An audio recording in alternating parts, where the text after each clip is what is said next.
तो इमरान खान के इंटरव्यू की जो बड़ी बातें थी आज इस इंटरव्यू में निकल के आई, वो आपके सामने रिपीट कर देता हूं। इमरान खान ने माना कि फौज के साथ उनका मसला है। संसद की वोटिंग में इमरान खान ने कहा है कि सबको हैरान कर दूंगा। इमरान खान ने जो खास बातें इस इंटरव्यू में कही हैं, जो आपको पता होनी चाहिए, इन्होंने एक बार फिर दोहराया कि उनके साथ के सांसदों की खरीद फरोख्त हो रही है और ये काम विपक्ष कर रहा है। एक बार फिर आपके सामने वो बड़ी बातें जो इमरान खान ने बोली हैं, संसद में वोटिंग में सबको हैरान कर दूंगा।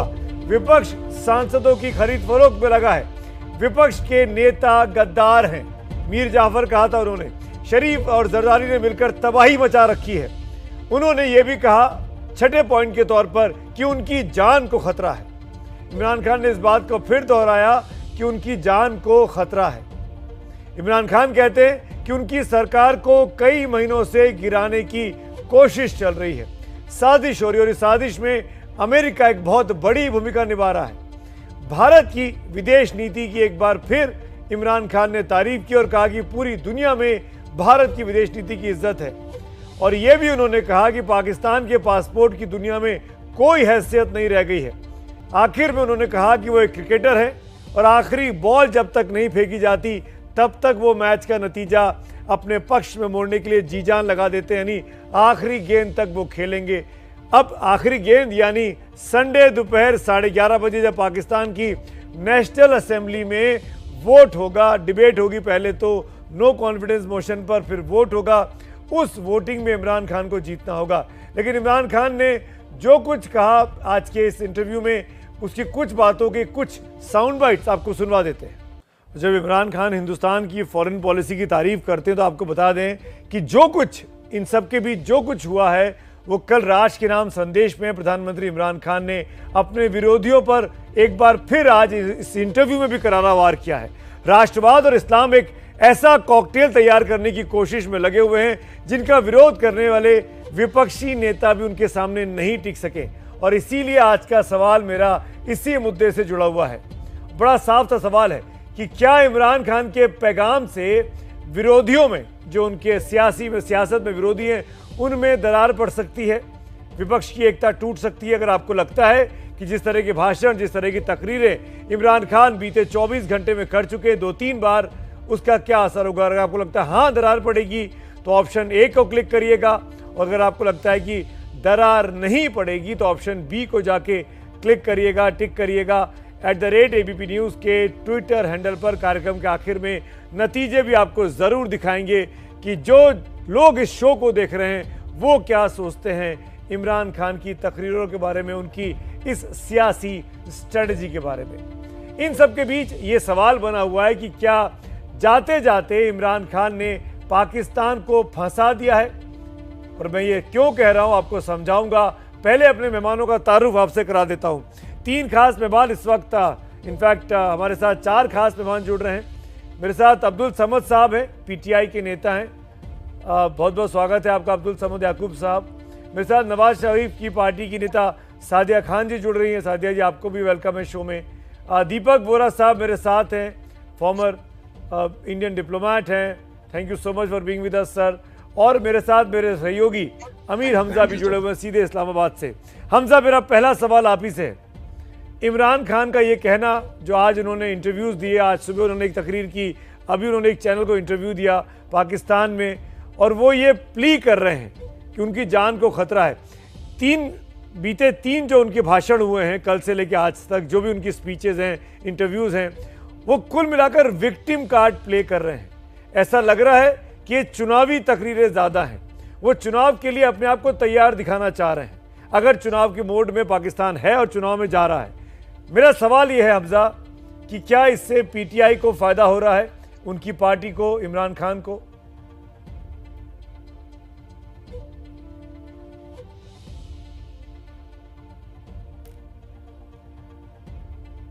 सुमित, देखिए, इसमें जो एक ही चीज का फायदा हो रहा है और वो एक ही शख्स को हो रहा है, वो है इमरान खान। ना ही उनकी पॉलिटिकल पार्टी को कोई फायदा हो रहा है और ना ही वो अपनी उम्मीदें, अगर कोई बच गई हैं कि वो अभी भी जो है वो अपनी हुकूमत बचा पाएंगे, उसको कोई फायदा हो रहा है। क्योंकि वो एक तरफ जहां ये कहते हैं कि उनकी जान को खतरा है, बाहर की कॉन्स्पिरेसी है, वहां वो ये भी कह रहे हैं कि अगर ये जो सारे उनको छोड़ के चले गए, ये वापस भी आ गए, तो इनके साथ मिलकर तो हुकूमत तो नहीं चलती और वो फिर री इलेक्शन में जाएंगे। ये तो एग्जैक्टली वही बातें कर रहे हैं जो उनसे ऑपोजिशन एक्सपेक्ट कर रही थी, पहले से डिमांड कर रही थी कि आप असेंबलियां खत्म कीजिए और आप इलेक्शन में चले जाइए।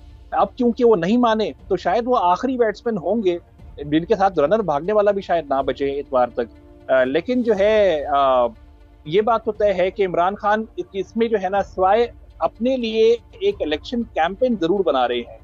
वो अभी भी ये कह रहे हैं कि आइडिया अच्छा है कि अगर मैं बच भी जाता हूं तो भी इलेक्शन में चले जाएं, तो आगे आवाम डिसाइड करे। क्योंकि क्या ये बात तो बहरहाल तय है कि इमरान खान एक अच्छे बड़े क्राउड पुलर तो हैं, और अगर उनके पास जाते हैं तो उनकी आगे उम्मीदें ज्यादा बेहतर हो जाएंगी। ठीक है, दोबारा कैंडिडेट की तरह शो होने की। ऑलरेडी जो खैबर पख्तूनख्वा में बाय इलेक्शन में रिजल्ट आया है वो हार्टनिंग है। मेरे साथ नवाज शरीफ की पार्टी की नेता सादिया खान है। सादिया, आप सुन रही हैं हमजा क्या बोल रहे हैं, मुझे बताने की, रिपीट करने की ज़रूरत नहीं है।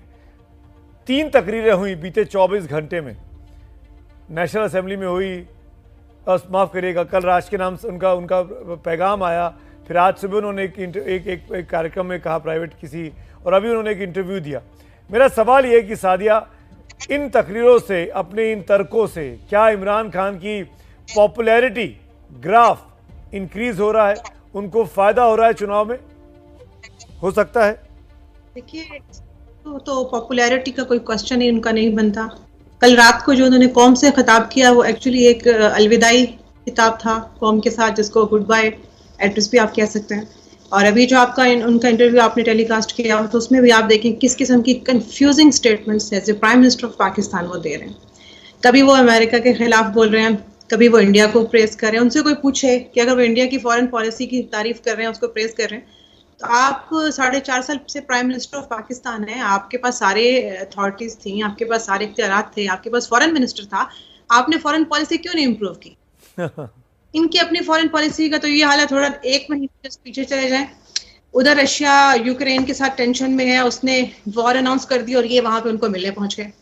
इनकी अपनी फॉरेन पॉलिसी, इनकी डिप्लोमेटिक प्लानिंग की ये सिचुएशन है जहां पूरी दुनिया रशिया को मना कर रही है, उसकी मजम्मत कर रही है यूक्रेन पे हमले की। इमरान खान वहां उनसे मिलने पहुंच गए हैं। ये इनकी फॉरेन जो है वो डिप्लोमेसी है। प्लस ये कि फॉरेन पॉलिसी की इतनी तारीफ करते हैं ये इंडिया की, तो ये बता देंगे कश्मीर में इनका स्टैंड कहाँ रहा है पूरे 4.5 साल में।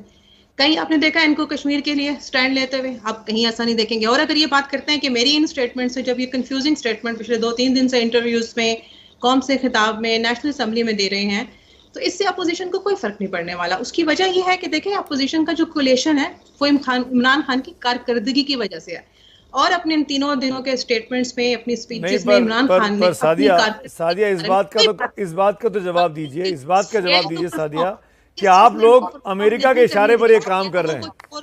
आप लोग अमेरिका के साथ मिलकर इमरान खान को हटाना चाहते हैं। इमरान खान को हटाने की ये साजिश अमेरिका में रची गई, इसका जवाब दीजिए सादिया। ये इंपॉर्टेंट चीज है, ये इंपॉर्टेंट चीज है कि आप अमेरिका के साथ मिलकर इमरान खान को हटाना चाहते हैं। पूरा ऑपोजिशन अमेरिका के साथ मिल गया है, अमेरिका के इशारे पर आप लोग काम कर रहे हैं। ये तो इमरान खान बेहतर बता सकते हैं कि उन्होंने ऐसी कौन सी चीज देखी कि जिसको लग रहा है कि इनको, अगर ये भी बताएं कि क्या इनकी हुकूमत अमेरिका ने पाकिस्तान में बनाई थी। अगर इनकी हुकूमत अमेरिका ने पाकिस्तान में नहीं बनाई तो फिर अमेरिका इनको हटा भी नहीं सकता। उनसे कोई ये क्वेश्चन कर लेना कि अमेरिका का हाथ कितना था आपकी पाकिस्तान में हुकूमत बनाने में, आपको इलेक्शन जितवाने में, पाकिस्तान में लोगों को कहने में कि आप इमरान खान को वोट दें। इमरान खान एक स्लिम मेजोरिटी के साथ आए थे, उन्होंने भी कोलिशन गवर्नमेंट बनाई। ये लोगों को बिकने की बात करते हैं कि जी मेरे मेंबर्स को खरीदा जा रहा है। उस वक्त जब ये हुकूमत बना रहे थे इनके पास नंबर्स पूरे नहीं थे इनकी। ठीक है सादिया, आपका काउंटर लेता हूं अब्दुल समद से। समद साहब जवाब दीजिए, अगर इनकी सरकार अमेरिका ने बनाई नहीं तो गिरा कैसे सकता है? अब्दुल समद सुनिए। सादिया प्लीज, सादिया मैंने समद साहब का नाम लिया, प्लीज सुनिए उनको प्लीज। देखिए पहले तो मैं इससे पहले कमेंट, समद साहब बोलिए। हम देखिए मैं इसकी मिसाल आपको फॉरेन पॉलिसी को, जिसकी फॉरेन पॉलिसी की तारीफ की आप बात कर रहे हैं, उसकी मैं मिसाल आपको ऐसे दूं। जी मैं आपको उसकी मिसाल ऐसे दूंगा कि अमीर जो हमजा हैं वो रिपोर्टिंग कर रहे हैं इस्लामाबाद से, और वो अच्छी कर रहे हैं या बुरी कर रहे हैं वो तो उसका फैसला एक अलग चीज है, वो तो पब्लिक ने करना है, आपके व्यूअर ने करना है। लेकिन अगर वो अंडर इन्फ्लुएंस नहीं है किसी के, अगर वो आजाद रिपोर्टिंग कर रहे हैं, तो मैं उसकी तारीफ करूंगा कि एटलीस्ट वो क्वालिटी कैसी है वो एक और बात है, लेकिन वो रिपोर्टिंग अंडर इन्फ्लुएंस नहीं कर रहे। इमरान खान ने ये कहा कि इंडिया की फॉरेन पॉलिसी आजाद है, मैनिपुलेटेड नहीं है, इन्फ्लुएंस नहीं है, नंबर 1। ठीक है, आपने क्या किया, यही तो सादिया पूछ रही है। अच्छा, 4 साल से आप प्राइम मिनिस्टर हैं, आपने अपनी फॉरेन पॉलिसी को ठीक करने के लिए क्या किया, समझ साहब? हाँ, अच्छा वही बात कि हमारी फॉरेन पॉलिसी, प्राइम मिनिस्टर का कहने का मतलब ये था कि वो कंप्लीटली मेरे हाथ में नहीं थी, उसमें कुछ मल्टीपल फैक्टर्स हैं जो कि इन्फ्लुएंस करते हैं, क्राफ्ट करते हैं आपकी फॉरेन पॉलिसी। अब जब नॉन अलाइनमेंट की बात की, नॉन अलाइनमेंट का जो डिसीजन आपका था वो बहुत अच्छा था। हमारी हिस्ट्री का सबसे बड़ा स्ट्रेटेजिक ब्लंडर ये था कि हमने अमेरिकन ब्लॉक में अपने आप को जाके हम बैठ गए, जबकि हमारे पास ऑप्शन थी कि हम नॉन अलाइन रहते। एक तो ये बात हो गई, नॉन अलाइन होते तो आज हमें जो शिफ्ट करना पड़ रहा है कि वेस्टर्न ब्लॉक से हम चाइनीज ब्लॉक जो राइजिंग पावर है उसकी तरफ हम शिफ्ट कर रहे हैं। जाहिर है पहले जब तक आपको राइजिंग पावर अमेरिका में जा रहे हैं। सादिया जी, ये व्यू पॉइंट दोनों के लिए है। इसका मतलब ये जब तक पाकिस्तान को अमेरिका से और चीन से दोनों हाथ में मलाई मिल रही थी, हथियार मिल रहे थे, पैसा मिल रहा था, तब तक सब ठीक था। लेकिन बीते 3-4 साल में दुनिया का, आप कह लीजिए, वर्ल्ड ऑर्डर चेंज हो रहा है। It's America versus China now, and it's not America versus Russia. चीन अमेरिका के सामने खड़ा हो गया है बड़ी ताकत बनकर, और अब पाकिस्तान में चीन का बहुत बड़ा इन्वेस्टमेंट है, हम सब जानते हैं, सीपैक के तौर पर बिलियंस ऑफ डॉलर्स है। ऐसे में पाकिस्तान को जब चूज करना पड़ रहा है कि किसी एक को चूज करना है, अमेरिका को या रूस को, तो आप अमेरिका को या चीन को, तो आप चूज करने में दिक्कत आ रही है। इमरान खान को चीन पसंद आ रहा है, और इमरान खान कह रहे हैं कि ऑपोजिशन जो है वो मिला हुआ है अमेरिका के साथ। दीपक बोरा मेरे साथ हैं, दीपक बोरा मेरे साथ है, एक व्यू पॉइंट उनका लेता हूं। दीपक साहब, क्या अपने ही बुने जाल में फंस गया है पाकिस्तान? जिस तरह की डबल एज स्ट्रेटेजी ली उसने, आज अब खुद ही फंस गया है कि 2 नावों की सवारी खतरनाक है। आभारी हूँ आपका कि एबीपी न्यूज जो मेरा फेवरेट चैनल है, आपने मुझे मौका दिया है आपसे सीखने का, और बाकी आपके जो विशेषज्ञ हैं मैं बड़े ध्यान से उनकी बात सुन रहा था। क्षमा करिएगा, मैं इस समय पश्चिम बंगाल में हूँ, ड्राइव कर रहा हूँ, एक बहुत जा रहा हूँ, तो अगर आपको लगे कि मेरी इमेज हिल रही है, वो इसलिए नहीं कि मैं नृत्य कर रहा हूँ, गाड़ी में थोड़े से बम्प्स आ रहे हैं तो हो सकता है, लेकिन आपको मेरी आवाज स्पष्ट रूप से मिल रही है तो मुझे इशारा कर दीजिएगा। Can you hear me? जी जी बिल्कुल। जी, मैं ये कहना चाहता था, and with due respect to all my Pakistani friends, आपसे क्षमा चाहते हुए और दोस्ती का हाथ बढ़ाते हुए, लगता मुझे ये है कि मेरे साथ, मैं अभी कार में जा रहा हूँ, एक डॉक्टर मेरे साथ बैठे हैं, वो न्यूरोलॉजिस्ट हैं। तो आपने जो स्पीच दी है आपके प्राइम मिनिस्टर साहब ने, उन्होंने मुझसे ये एक शब्द कहा है कि मुझे लगता है दिस इज मैनिक डिप्रेशन। कभी कुछ कह रहे हैं, कभी कुछ कह रहे हैं, ये स्टेबिलिटी नहीं है इनकी बातों में। लगता है पहले तो ये अपने आप को रैम्बो बताते थे, अब ये विक्टिम कार्ड प्ले कर रहे हैं, फिर कह रहे हैं कि मेरे दिन खत्म होने वाले हैं, मेरी जान को खतरा है, मेरे पत्नी के कैरेक्टर को खतरा है, और कह रहे हैं कि अब रेजिम चेंज गोल है कुछ विदेशी ताकतों का। तो सर मुझे ये लगता है कि जब इस तरह की डिप्रेशन होती है, आप अपने आप को साइक कर देते हैं कि भाई मेरे बिना कुछ नहीं होगा देश का, आफ्टर मी द डेलूज, जो फ्रांस के शहंशाह ने कहा था, मेरे बाद तो बाढ़ आएगी, मैं ही हूं जो कुछ कर सकता हूं। He seems to be going through this. आप एक तरफ से कहते हैं कि भारत के जो प्रधानमंत्री हैं वो तो एडोल्फ हिटलर जैसे हैं, फिर कहते हैं जी उनकी फॉरेन पॉलिसी देखिए कितनी अच्छी है। अब आपके पासपोर्ट की तारीफ करें, छोटा सा बता दूं, आपकी एक्ट्रेस सबा मैडम जॉर्जिया में आई थी जब मैं राजदूत था, रो पड़ी कि जितने इंडियन लोग थे उनकी टीम के फिल्म बनाने आई थी, वो तो सब निकल गए, उनका पाकिस्तानी पासपोर्ट था, उनको सेपरेटली ले गए पूरी इंजेक्शन के लिए और पूछताछ के लिए। तो खान साहब आप कह रहे हैं कि भारत के पासपोर्ट में कितनी ताकत है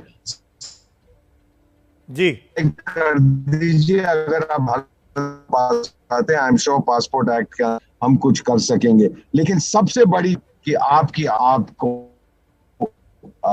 सही शब्द नहीं है, वो तंग आ चुके हैं, और वैसे हैं जिसने कभी भी पाकिस्तानी में किसी हुकूमत के नहीं हुए हैं। फिर क्या गलत हो गया सर? गलती किसकी है? आपकी भी कुछ है या सारी गलती दूसरों की है? इसका जवाब केवल आप दे सकते हैं। अपने अंदर झांक के देखिए, पहले तो अपना ट्रीटमेंट कराइए, फिर बताइए, समझिए कि गलती किसकी। किसी तरह के न्यूरोलॉजिकल प्रॉब्लम से गुजर रहे हैं, जिस तरह के दीपक बोरा साहब इसको इंटरप्रेट कर रहे हैं। सादिया खान और अब्दुल समद, रिएक्शन। सादिया पहले आप।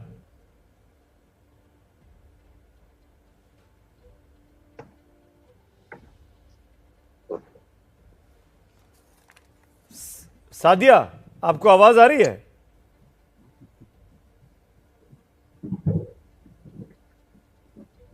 सादिया के पास शायद सिग्नल का इशू है, कनेक्टिविटी का। अब्दुल समद, कंफ्यूजन देख रहे हैं इमरान खान के स्टेटमेंट। मीनवाइल मैं आपको रिस्पॉन्ड कर देता हूं।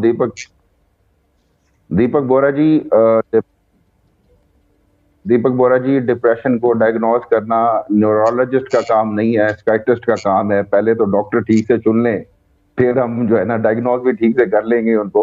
और कप्तान है, अब प्रेशर में खेलना जानता है और सही मूव करना जानता है। हुकूमत तो आनी जानी चीज है, हुकूमत का कोई मसला नहीं है। असल बात यह कि एक पॉपुलर लीडर वो होता है जो अपनी आवाम में पॉपुलर रहे। और मेरा ये ख्याल है कि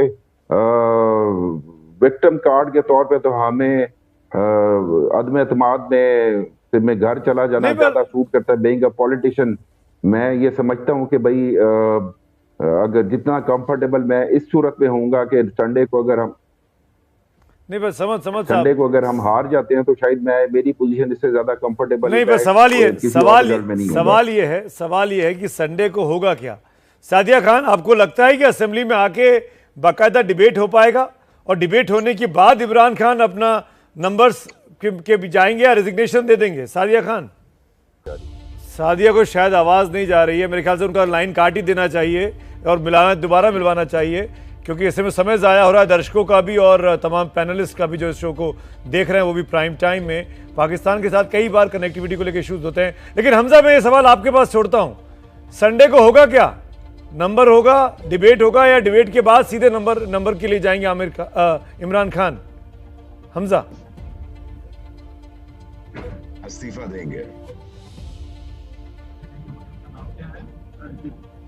तो फिर संडे आखिरी दिन है, उसके जो चौथा दिन 7वां दिन होगा वो फोर्थ का होगा, तो उससे पहले वोटिंग ही होनी है और उसके ऊपर कोई डिबेट हो नहीं पाएगी, क्योंकि ऑलरेडी हम ये देख चुके हैं कि जब लास्ट सेशन था उसमें ऑपोजिशन ने डिबेट के बजाय सीधी ये डिमांड की कि डिबेट का कोई ऑप्शन रहा नहीं है, उनके पास नंबर्स हैं, वोटिंग करवाई जाए। अभी भी ऐसा ही लगता है कि संडे को डायरेक्ट वोटिंग के ऊपर जाएंगे। और जैसे आप इमरान खान साहब के इंटरव्यू में भी देख रहे हैं कि वो ऑलमोस्ट प्रिपेयर्ड दिखते हैं कि अब जो है वो उनका वहां पे कम से कम जो है he can not win that war. और इसीलिए जो है वो उनकी बातों में उनकी गवर्नमेंट की परफॉर्मेंस है, इंटरनेशनल कॉन्स्पिरेसी है, इंडिया की तारीफें हैं, और ये सब चीजें हैं, ये वो चीजें हैं जो एक इलेक्शन कैंपेनिंग के लिए तो अच्छी लगती हैं, लेकिन अब इस तरह से समझ नहीं आती हैं कि एक प्राइम मिनिस्टर जो इलेक्शन में आने से पहले मोदी साहब के आने की खुशियों में जो है वो मगन थे, और जब गवर्नमेंट में आ गए थे तो वो उनको ग्रिल कर रहे थे। समद साहब जैसे कह रहे थे कि जो है वो इंडिया की पॉलिसी को लेके इमरान खान ने जो बातें की हैं उनको डिफेंड कर रहे थे। मैं बस एक पॉइंट याद दिलाता चलूं सर, FATF के ऊपर जब डिप्लोमेसी के वक्त था, जब यूनाइटेड नेशन सिक्योरिटी काउंसिल के ऊपर डिप्लोमेसी के वक्त था, तो Pakistan failed to satisfy both entities sir. इसी वजह से जो है वो हमारी अपनी डिप्लोमेसी का मसला है सर, ये हमारी इंटरनल डिप्लोमेसी का मसला है, जिसकी वजह से इंटरवेंशन का रास्ता मिलता है। अगर हमारी डिप्लोमेसी ठीक हो तो हम दूसरे की मिसालें देना भी छोड़ देंगे। मेरा ये अंदाजा है, गलत भी हो सकता हूँ, लेकिन इसलिए मेरे ख्याल में जो मेजर फेलियर है वो यही है कि इस डिप्लोमेसी में आपको सबको साथ लेके चलना पड़ता है। You can not go all out against an entity. बहुत बढ़िया आपने समझ किया हमजा, दैट इज अमेरिका। बहुत बढ़िया आपने समझ किया इस पूरे शो को। ये बात समझनी चाहिए तमाम लोगों को कि ये बहुत ज़रूरी है कि डिप्लोमेसी होती है अपने राष्ट्र हित में, कि आपको क्या सूट करता है, आपकी देश के आवाम को क्या सूट करेगा, वैसी रणनीति बनाइए, वैसी विदेश नीति बनाइए जो हिंदुस्तान कर रहा है। रूस यूक्रेन लड़ रहे हैं, रूस यूक्रेन दोनों से भारत बात कर रहा है, उस लड़ाई में रूस और अमेरिका आमने सामने हैं, दोनों देश भारत से बात कर रहे हैं, भारत की मदद मांग रहे हैं। यहाँ तक कि रूस के विदेश मंत्री जो आज भारत दौरे पर है, प्रधानमंत्री से मुलाकात करते हैं, वो कहते हैं कि उनको भारत की मीडिएशन इस वॉर को ख़त्म करने के लिए स्वीकार है, भारत अगर आगे आएगा तो वो तैयार है। ये होती है डिप्लोमेसी। और शायद इसीलिए इस स्ट्रॉन्ग डिप्लोमेसी होने की वजह से आज की तारीख में भारत की एक अलग पहचान है पूरी दुनिया में, क्योंकि हम आंख में आंख डालकर बात करते हैं, किसी के पीछे आगे खड़े होकर बात नहीं करते हैं। Thank you so much gentleman हमारे साथ जुड़ने के लिए। सर्गेई लावरोव ने आज प्रधानमंत्री मोदी से मुलाकात की है।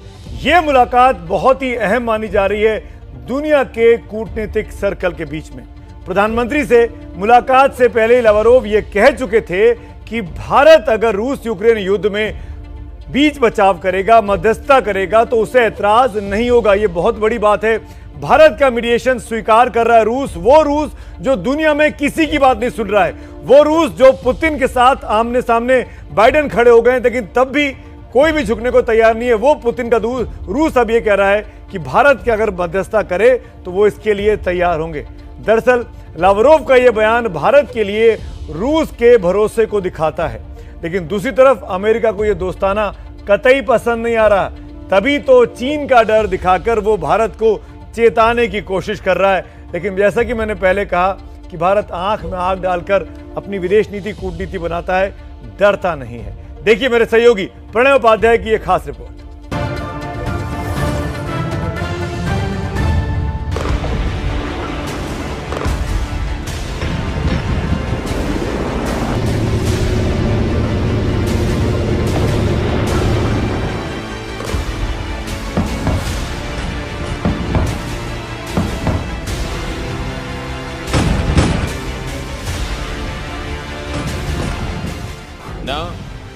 हम किसी से आंख झुका करके बात करेंगे, नहीं हम आंख उठा करके बात करेंगे, हम आंख मिला करके बात करेंगे। नए भारत का ये मंत्र है और यही हिंदुस्तान की ताकत भी है। तभी तो रूस यूक्रेन युद्ध के इस दौर में जब पूरी दुनिया रूस और अमेरिका की ताकत के आगे सजदा कर रही है, तब भारत चट्टान की तरह अडिग खड़ा हुआ है। न इस पाले न उस पाले में भारत वही कर रहा है जो भारत के लिए ठीक है। भारत इस मुद्दे पर तटस्थ है। रशिया जहां एक तरफ भारत का एक स्पेशल और प्रिविलेज्ड स्ट्रेटेजिक पार्टनर है, वहीं United states of America Bharat का कम्प्रहेंसिव ग्लोबल स्ट्रेटेजिक पार्टनर है। भारत ने एक बुद्धिमत्तापूर्ण निर्णय लिया कि भारत ने दोनों पक्षों की बातों को सुनते हुए एक तटस्थता का रुख अपनाया है। किसी मुल्क की अहमियत का अंदाजा उस दौर में होता है जब दुनिया में उथल पुथल हो। जंग के इस दौर में भारत के कद को समझना हो तो इन तस्वीरों को देखिए। अमेरिका, चीन, यूरोप के कई देशों के मंत्री अफसर लगातार भारत दौरे पर आ रहे हैं। अमेरिका के डिप्टी एनएसए भी आए तो रूस के विदेश मंत्री भी, लेकिन प्रधानमंत्री मोदी ने किसी से मुलाकात की तो वो हैं रूस के विदेश मंत्री लावरोव। दरअसल रूस भी इस दौर में भारत की अहमियत को समझता है, तभी तो रूस यूक्रेन युद्ध में रूस को पीएम मोदी की मध्यस्थता मंजूर है। If India is with its position of just and rational and a rational approach towards international problems, then it can support such process, and then no one is against it. Ukraine के साथ चल रहे युद्ध को लेकर रूस अंतर्राष्ट्रीय मंच पर घिरा है। ऐसे में भारत न केवल रूस के साथ बातचीत कर रहा है, बल्कि उसके साथ अपने रिश्तों की मजबूती पर भी जोर दे रहा है। जाहिर है इसको लेकर अमेरिका और पश्चिमी मुल्कों की भवें तनी हुई हैं। हाल ही में भारत के दौरे पर आए अमेरिका के डिप्टी एनएसए दलीप सिंह ने चीन के बहाने भारत को अपना रुख बदलने की हिदायत भी दे डाली। अगर चीन वास्तविक नियंत्रण रेखा यानी एलएसी का उल्लंघन करता है तो रूस भारत की रक्षा में नहीं आएगा, क्योंकि मॉस्को और बीजिंग अब नो लिमिट पार्टनरशिप में हैं। अमेरिकी डिप्टी एनएसए के इस बयान के आखिर क्या मायने हैं? मायने ये है कि थोड़ा इंडिया को डरा दो, ये कर दो कि इस पे आपका खतरा है, चाइना आपके साथ कभी नहीं आएगा। रशिया आपको कभी मदद नहीं करेगा अगर चाइना से आपकी झड़प हो। क्या उनका कहने का मतलब यह है कि हम कर सकते हैं? अब उन्होंने कब हमको मदद की थी, ये तो मैं सोच रहा हूँ। क्या चीन के बहाने अमेरिका भारत को डरा रहा है कि अगर साउथ चाइना सी में चीन ताइवान के ऊपर हमला करता है या अमेरिका के किसी मित्र देश के ऊपर हमलावर होता है या अमेरिकी हितों के खिलाफ हमलावर होता है और रूस चीन की मित्रता है, तो उस सूरत में अमेरिका के साथ कौन कौन से देश खड़े होंगे। यूरोप के देश और अमेरिका की ताकत ऐसी है कि दुनिया के आधे से ज्यादा देश उसके पाले में हैं और खुलकर रूस का विरोध कर रहे हैं।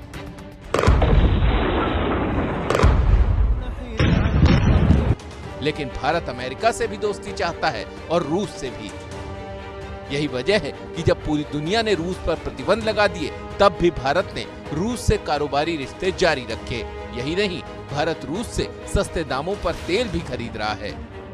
यूरोपीय देशों को, अमेरिका को इस बात को समझना होगा कि भारत की अपनी जो आवश्यकताएं हैं, भारत के जो कंज्यूमर्स हैं, भारत के जो आम नागरिक हैं, वो यूक्रेन की संकट की वजह से अगर उन्हें दिक्कतों का सामना करना पड़ रहा है, तो भारत अपने राष्ट्रीय हितों को ध्यान में रखते हुए रशिया से अपने तेल की आयात को कर सकता है। रशिया यदि सस्ते दरों पर भी तेल दे रहा है, तो ये जाहिर है कि भारत के कंज्यूमर्स के हित में होगा ऐसे समय में कि जब तेल के दाम बढ़ रहे हैं।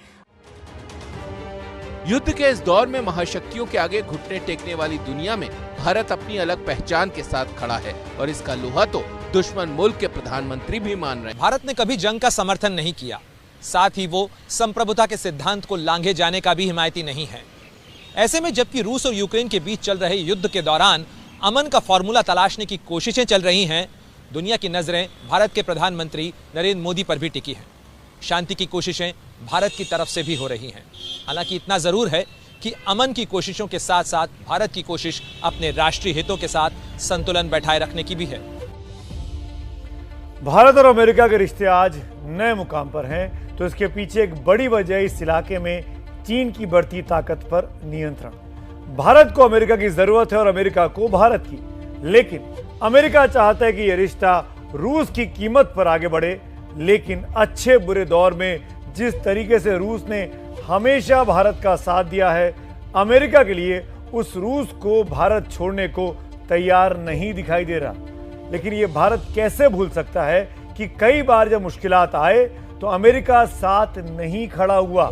इसीलिए भारत को इस वक्त रूस की ये दोस्ती है, रूस के साथ खड़े होना ज्यादा पसंद आ रहा है, बजाय इसके कि अमेरिका के साथ वो खड़ा दिखाई दे। वैसे भी पड़ोस में रूस ज्यादा है और अमेरिका हजारों मील दूर।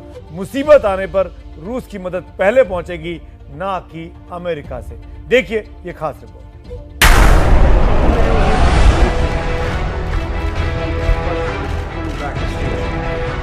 वो पुरानी कहावत है ना कि रस्सी जल गई लेकिन बल नहीं गया। अमेरिका का यही हाल है। आज भी उसकी याददाश्त 60 साल पहले के चीन भारत युद्ध में अटकी हुई है। तभी तो वो अपनी नादानी और अकड़ में कह रहा है कि जब चीन घुसपैठ करेगा तो भारत को रूस नहीं बचाएगा। तो अंकल सैम एंड टीम को समझना चाहिए कि हिंदुस्तान की आज ताकत ऐसी है कि चीन भी इधर देखने से पहले 100 बार सोचता है।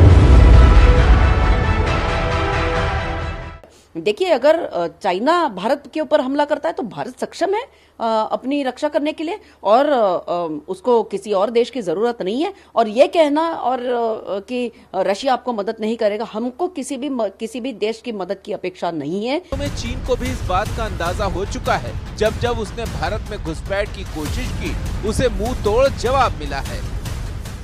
विस्तारवादी ताकतों का दुस्साहस हो या फिर देश के भीतर देश को तोड़ने की कोशिश करने वाली साजिश है, भारत आज सबका जवाब दे रहा है। दूसरा सवाल ये कि रूस को छोड़कर भारत आखिर उस अमेरिका पर भरोसा कैसे करे जिसकी फितरत ही इस्तेमाल करने और फिर अपना काम बनते ही मुंह मोड़ लेने की रही है। एक दौर था जब अपने पाकिस्तान प्रेम में अमेरिका ने भारत का साथ देना तो दूर, रास्ते में कांटे बिछाने का काम किया था। याद कीजिए, जब 1998 में भारत ने पोखरण में परमाणु परीक्षण किया था, तब अमेरिका ने भारत पर कड़े आर्थिक प्रतिबंध लगा दिए थे, जिसके चलते वर्ल्ड बैंक ने भारत की फंडिंग तक बंद कर दी थी। इतिहास में थोड़ा और पीछे जाएं तो 1971 की जंग में तब के अमेरिकी राष्ट्रपति निक्सन ने यूएस नेवी की फ्लीट को बंगाल की खाड़ी में भारत को डराने के लिए भेज दिया था। तब अमेरिका को रोकने और भारत की मदद के लिए तब के सोवियत संघ ने अपना नेवी बेड़ा भेजा था। 71 की जंग में भारत की जीत की ये बड़ी वजह बनी कि भारत और अमेरिका के संबंध धीरे धीरे प्रगाढ़ हो रहे हैं और अमेरिका ने अब पाकिस्तान का दामन छोड़ने के बाद ये महसूस किया है कि दक्षिण एशिया में अगर कोई देश है जिससे मित्रता करनी चाहिए वो भारत है। 1971 की जंग में कूटनीतिक मोर्चे पर भी सोवियत संघ भारत के साथ खड़ा रहा। यही नहीं, यूएन सुरक्षा परिषद में जम्मू कश्मीर पर संयुक्त राष्ट्र के दखल के प्रस्ताव के खिलाफ 1957, 1962, 1971 में तीन बार सोवियत संघ ने वीटो किया। हाल ही में जम्मू कश्मीर से धारा 370 हटाने के फैसले को भारत का अंदरूनी मामला बताने वाला रूस सुरक्षा परिषद के स्थायी सदस्य देशों में पहला देश था। 2020 में कश्मीर को अंतर्राष्ट्रीय मुद्दा बनाने की चीन की कोशिश का भी रूस ने साथ नहीं दिया था। इतिहास इस बात का गवाह है कि रूस ने कठिन दौर में भारत का साथ दिया। दूसरी तरफ अमेरिका है जिसके साथ इस दौर में भारत के रिश्ते सबसे अच्छे हैं। चीन अमेरिका और भारत दोनों के लिए खतरा है, लेकिन इसका मतलब ये तो नहीं कि चीन के लिए भारत रूस जैसे पुराने साझेदार को छोड़ दे। संवाददाता प्रणय उपाध्याय की रिपोर्ट। कि क्या इमरान खान के पैगाम से विरोधियों में दरार पड़ सकती है?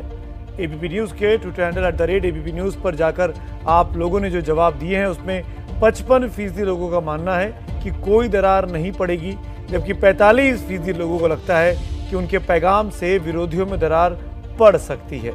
ज्यादातर लोगों को लगता है कि पैगाम से दरार नहीं पड़ेगी, यानी इमरान खान की जो कोशिश है डिवाइड एंड रूल की वो कामयाब शायद ना हो।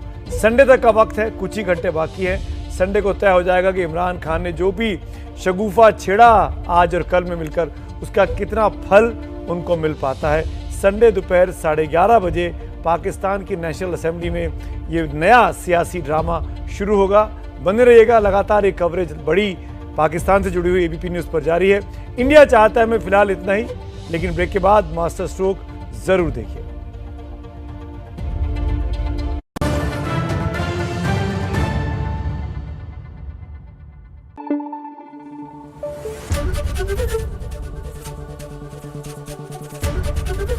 एबीपी न्यूज आपको रखे आगे।